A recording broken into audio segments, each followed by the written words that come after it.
Imagine you're the president of the most powerful nation on Earth, and a madman shoots you at a train station. But the bullet isn't what kills you. The doctors who were supposed to save you are the ones who finish you off. Today, we're telling one of the strangest assassination stories in history. The story of U.S. President James Garfield.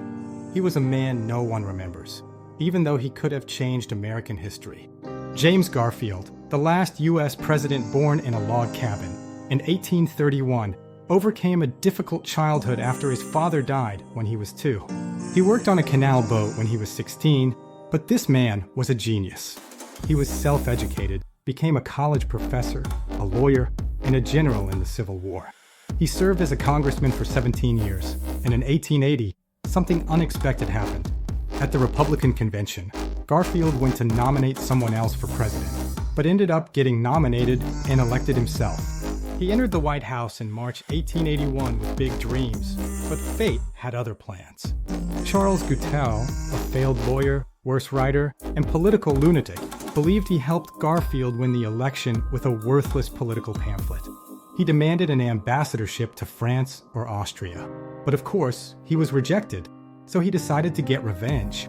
On July 2nd, 1881, at 9:30 a.m., at the Baltimore and Potomac Railroad Station in Washington, D.C., Garfield was heading to vacation in New Jersey.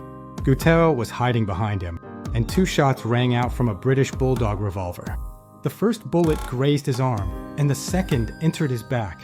Garfield collapsed to the floor. Guiteau shouted, "I am a stalwart, and Arthur is president now." Stalwart was a rival faction within the Republican Party. This is where the real tragedy began, as Dr. Willard Bliss arrived quickly and started an 80-day nightmare of suffering. The first fatal mistake: doctors inserted their unwashed fingers into the wound without sterilization. They rejected germ theory even though it existed at the time, saying, "We are clean gentlemen. Our hands cannot transmit disease." The second mistake: the hunt for the bullet.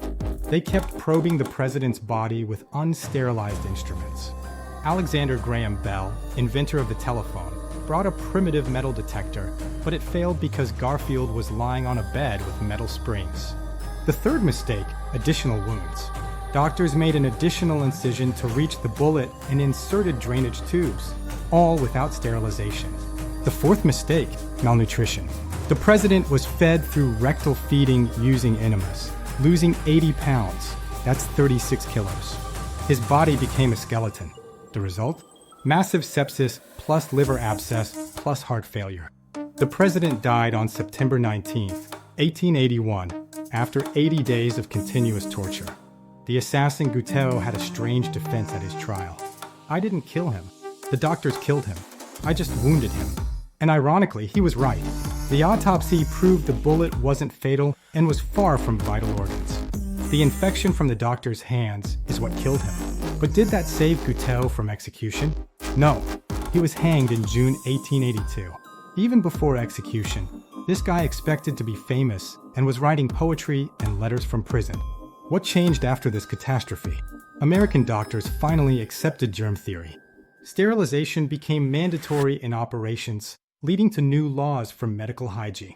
Politically, the Pendleton Civil Service Act of 1883 ended the spoils system in government jobs. Jobs were now based on merit, not political loyalty. Presidential security was also strengthened. But Garfield himself? Forgotten. Almost nobody remembers him, one of the least famous presidents. Even though he could have been one of the greats if he had lived, he had a vision for African American civil rights, fighting corruption, and better education. But all of it was lost because of one bullet and ignorant doctors. James Garfield's story is a painful lesson. Genius isn't enough. Fate is cruel, and medical errors can kill even a president. If the doctors had just washed their hands, if they had accepted modern science, if they had left the bullet where it was, Garfield could have lived and changed history. Share your thoughts. Do you know other forgotten presidents? What's your opinion on medical responsibility? And if you enjoyed this video, like this video, subscribe to the channel, and share your opinion in the comments. Thanks for watching.